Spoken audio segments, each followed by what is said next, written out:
시청자 여러분 반갑습니다. 로마서 정통 해석 채널에 오신 것을 진심으로 환영합니다. 지난 제9회에서는 아브라함의 생애를 통해서 우리가 하나님 앞에 의로워지는 법을 공부했습니다. 이번 제10회는 또 화해를 통해서 하나님과 죄인의 화해를 통해서 사람이 어떻게 의로워지는가 하는 것 로마서 5장 1절에서 11절까지를 공부합니다. 자, 지난 이 공부의 요약표가 여기 있습니다.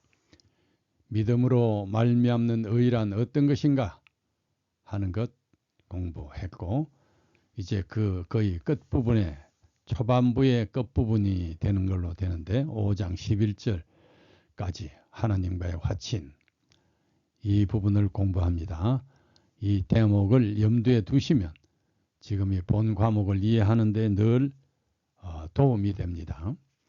믿음의 주요 또 온전케 하시는 이 5장은 제가 그렇게 타이틀을 붙였는데 A 5장 개요. 1장에서 4장에 사람이 하나님 앞에서 행함의 공력으로는 의롭게 될 수가 없고 산 믿음으로 행함까지 포함된 믿음으로 의롭게 인정받는다는 사실을 배웠다.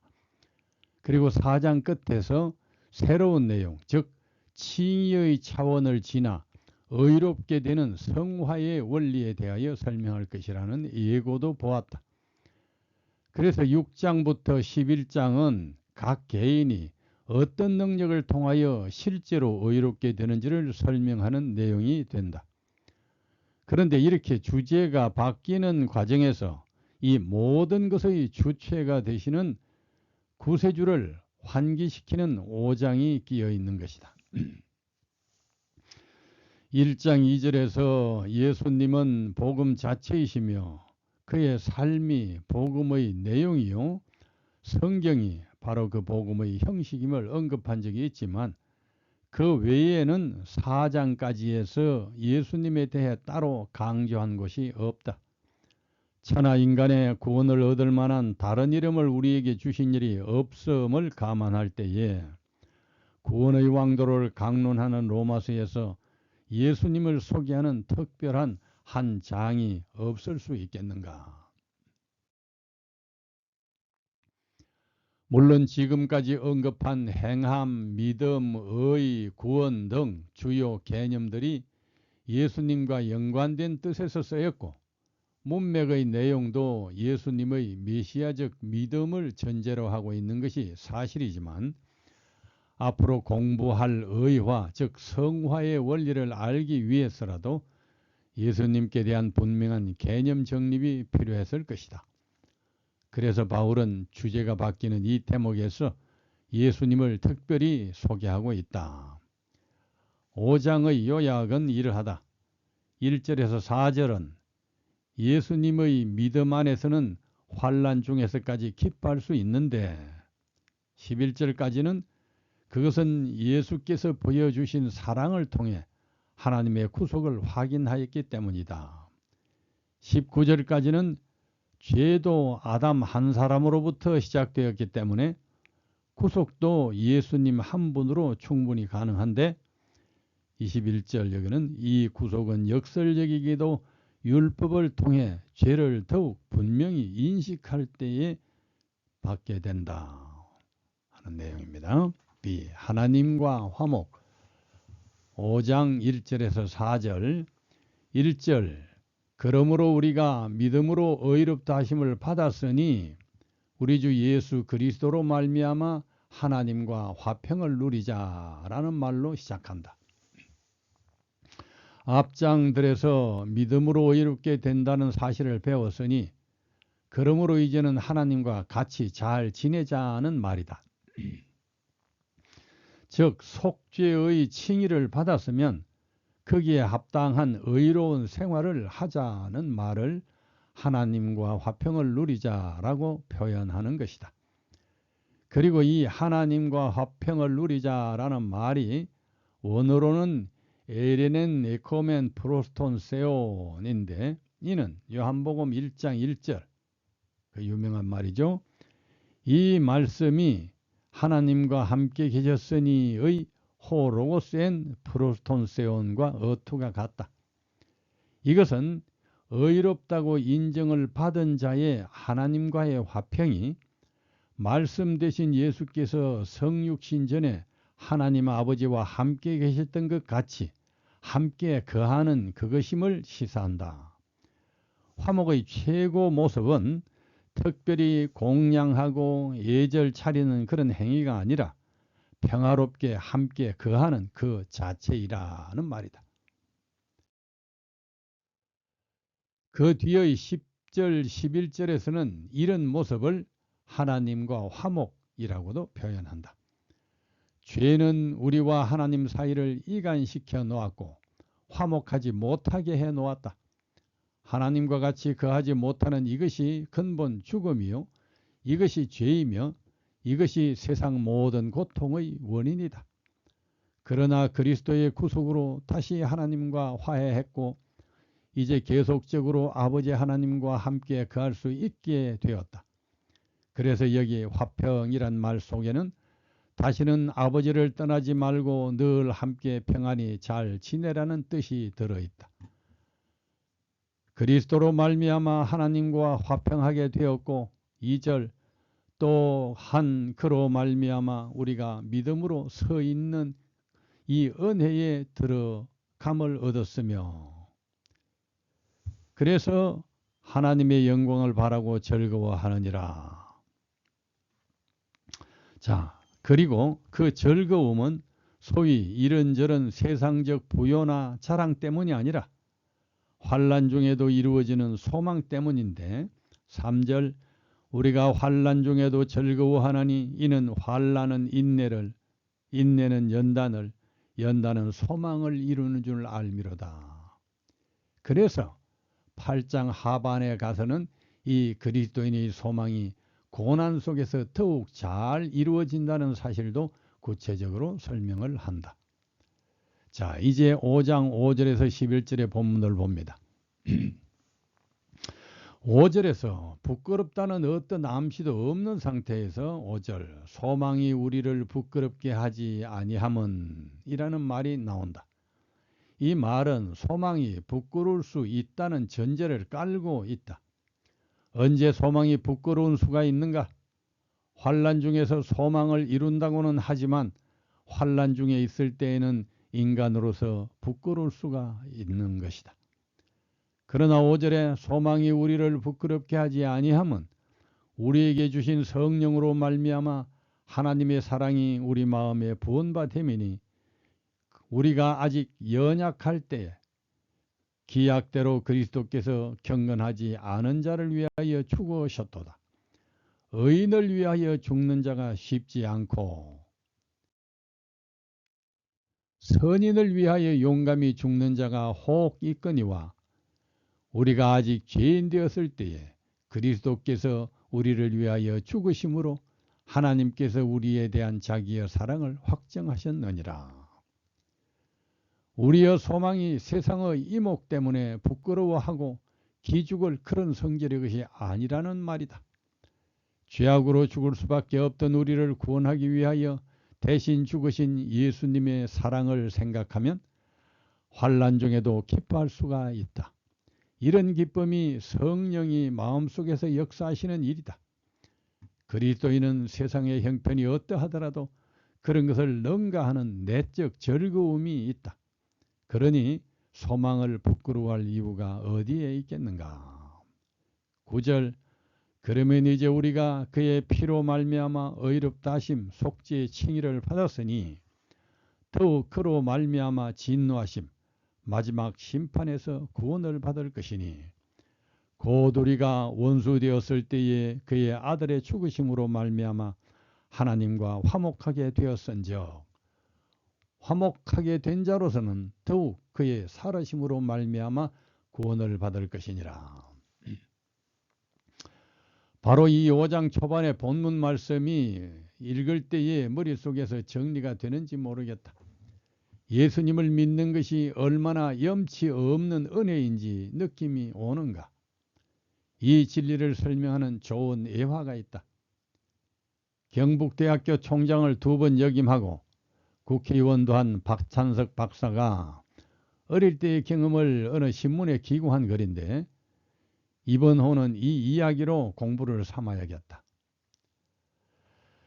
나의 고향은 경남 산청이다. 지금도 비교적 가난한 곳이지만 당시는 더욱 가난한 산골이었다. 그러나 아버지는 가정 형편도 안 되고 머리도 안 되는 나를 대구로 유학을 보냈다. 대구 중학을 다녔는데 공부가 하기 싫었다. 1학년 8반, 석차는 68명 중에 68등 꼴찌를 했다. 부끄러운 성적표를 가지고 고향에 가는 어린 마음에도 그 성적을 내밀 자신이 없었다. 당신이 교육을 받지 못한 한을 자식을 통해서 풀고자 했는데 꼴찌라니. 끼니를 제대로 잊지 못하는 소장농을 하면서도 아들을 중학교에 보낼 생각을 한 아버지를 떠올리면 그냥 있을 수가 없었다. 잉크로 기록된 성적표를 68분의 1로 고쳐 아버지께 보여드렸다. 아버지는 보통 학교도 다니지 않았으므로 내가 1등으로 고친 성적표를 알아차리지 못할 것으로 생각했다. 대구로 유학 간 아들이 돌아왔다고 친지들이 몰려와 찬석이는 공부를 잘 했더냐고 물었다. 아버지는 앞으로 봐야지 이번에는 1등을 했는가배 했다. 명순이 아버지는 자식 하나는 잘 뒀어. 1등을 했으면 책거리를 해야지 했다. 당시 우리 집은 동네에서 가장 가난한 살림이었다. 이튿날 강에서 멱을 감고 돌아오니 아버지는 한 마리뿐인 돼지를 잡아 동네 사람들을 모아놓고 잔치를 하고 있었다. 그 돼지는 우리 집 재산 목록 1호였다. 기가 막힌 일이 벌어진 것이다. 이제 어떻게 하나? 겁이 나서 아버지 하고 불렀지만 다음 말을 할 수가 없었다.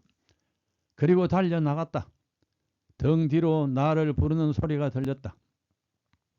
겁이 난 나는 강으로 달려가 죽어버리고 싶은 마음에서 물속에서 숨을 안 쉬고 버티기도 했고 주먹으로 내 머리를 내려치기도 했다. 충격적인 그 사건 이후 나는 달라졌다. 항상 그 일이 머리에 떠올랐기 때문이다. 그로부터 17년 후 나는 대학 교수가 되었다. 그리고 나의 아들이 중학교 입학을 했을 때, 그러니까 내 나이 45세가 되던 날 부모님 앞에 33년 전의 일을 사과하기 위해 어머니 저 중학교 1학년 때 1등은요 하고 말을 시작하려고 하는데 옆에서 담배를 피우시던 아버지가 알고 있었다. 그만해라. 손자 민우가 듣는다고 하셨다. 자식의 위주한 성적을 알고도 돼지를 잡아 잔치를 하신 부모님 마음을 박사이고 교수이고 대학 총장이 된 나는 아직도 감히 물을 수가 없다. 자, 어떤 위인이 자녀를 이렇게 교육할 수 있으며 어떤 도량이 이런 지혜를 만들어낼까? 이런 순수한 사랑과 지혜는 그 자체로 하나의 신학이 된다. 로마서 5장의 본문과 너무 잘 대비가 되어서 필자도 박 총장과 통화를 하고 이 내용을 이메일로 보내주었다.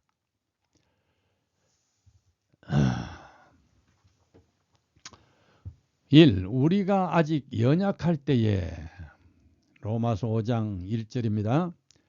이것은 찬석이가 소견머리 없고 아직 어릴 때에 2. 기약대로 그리스도께서 경건치 않은 자를 위하여 죽으셨도다. 아버지께서 유학 보낸 기대를 저버린 꼴찌한 자식을 위해 재산 1호를 잡으셨도다. 의인을 위하여 죽는 자가 쉽지 않고 공부를 잘한 아들을 위해서도 재산 1호를 잡기는 쉽지 않고 선인을 위하여 용감히 죽는 자가 혹 있거니와 부잣집에서는 공부 잘한 아들 기 살리느라고 혹 잔치를 하는 수가 있지만은 우리가 아직 죄인 되었을 때에 그리스도께서 우리를 위하여 죽으심으로 성적표를 고친 줄 알면서도 꼴찌한 자식을 위해 재산 1호를 잡았으므로 하나님께서 우리에게 대한 자기의 사랑을 확증하셨느니라. 자식에 대한 전적인 사랑과 믿음을 아버지가 확증하셨느니라. 그러면 이제 우리가 그 피를 인하여 어렵다 하심을 얻었은저 돼지를 잡아 잔치를 함으로 동네에서는 찬석이가 1등을 한 아들이 되었은저 더욱 그로 말미암아 진노하심에서 구원을 얻을 것이니 그리고 아버지의 잔치로 성적표 고친 죄의 진노를 면하고 구원을 얻었으니 곧 우리가 원수되었을 때에 그 아들의 죽으심으로 말미암아 하나님으로 더불어 화목되었은저 다시 말하면 아버지를 속인 죄를 아시고도 재산 1호를 잡아 부자간의 신뢰와 화목을 나타내셨은저 화목된 자로서는 더욱 그의 살아심을 인하여 구원을 얻을 것이니라. 죄를 묻지도 않고 동네 잔치까지 한 아버지의 사랑과 희생에 보답하기 위해 공부를 열심히 해야 할 것이니라. 이뿐 아니라 이제 우리로 화목을 얻게 하신 우리 주 예수 그리스도로 말미암아 이뿐 아니라 사라진 재산 1호를 더욱 값지게 하기 위해서는 하나님 안에서 또한 즐거워하느니라.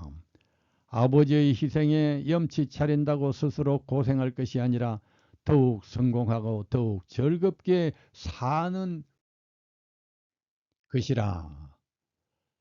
이것이 바로 복음이요. 이것이 바로 완벽한 구원의 원리이다. 정말 해석이 너무 잘 되었지요. 성경 말씀과 이 이야기가 너무 잘 대비됩니다. 돼지 잡은 후 찬석이가 보일 수 있는 반응 4가지가 있다. 1. 하나는 아버지의 희생과 기대에 너무 부끄럽다. 인간이 염치가 있지 꼴찌를 하고서 무슨 공부를 한다고 차라리 아버지 일이나 도와 고생이나 덜어드리자. 이런 생각이 착한 마음인가? 그러나 이것은 부모를 설득 하는 율법주의 혹은 행위의 의적 태도이다. 2. 또 하나는 꼴찌를 했어도 아버지는 나를 1등으로 인정하시고 용서하셨다. 그러니 그 사랑 믿고 부담 갖지 말고 자유롭게 살자. 자, 이런 태도는 사랑의 남용으로 바로 죽은 믿음이다. 3. 또 하나는 1등으로 이미 알려졌으니 꼭 1등을 해야 아버지 기대에도 부응하고 동네 사람들 앞에서 내 위신도 선다. 아버지의 사랑에 감사하면서도 1등의 부담에 시달리고 자기 능력 이상의 의무와 체면을 차리려고 갈등을 한다. 이런 정신은 사람을 위선이나 도리어 열등감으로 빠지게 만든다. 4번째, 그 다음은 아버지의 용서와 희생에 감사하면서 그 기대에 부합하려고 열심히 공부를 한다. 그러면서도 아버지는 꼭 1등을 원하시는 것은 아니라 아들의 성공과 행복을 바라신다는 것을 알고 부담감에서 자유롭다. 바로 이런 정신이 산믿음, 진짜 복음의 태도이다. 성경에 계명을 지키라 하나님의 뜻대로 행하는 자가 구원을 얻는다는 말씀도 있고 믿음으로 구원을 얻는다 행함으로 얻는 것이 아니라는 말씀도 있고 마음과 목숨을 다 바쳐야 천국에 간다는 말씀도 있고 주님을 믿고 사랑하면 그의 말씀을 행하게 된다는 말씀도 있다. 그러나 이 모든 말씀은 산믿음, 진짜 복음을 말하는 것으로 행위에 의 거짓 복음, 유사 믿음, 외식 믿음을 말하는 것이 아니다. 산믿음, 진짜 복음을 말하는 여러 각도의 표현이다. 이것을 아는 것이 바로 성경의 사상, 신앙의 원리, 구원의 방법을 이해하는 믿음이 된다. 성경의 진리, 구원의 믿음은 언제나 이 4가지 차원으로 나누어진다. 바울은 5장 초반 본문에서 그리스도의 피로 인한 의롭다 하심을 진노하심에서의 구원과 연결시키고, 그리스도의 죽으심으로 말미암는 하나님과의 화목을 그리스도의 살아심으로 말미암는 구원과 연결시키고 있다.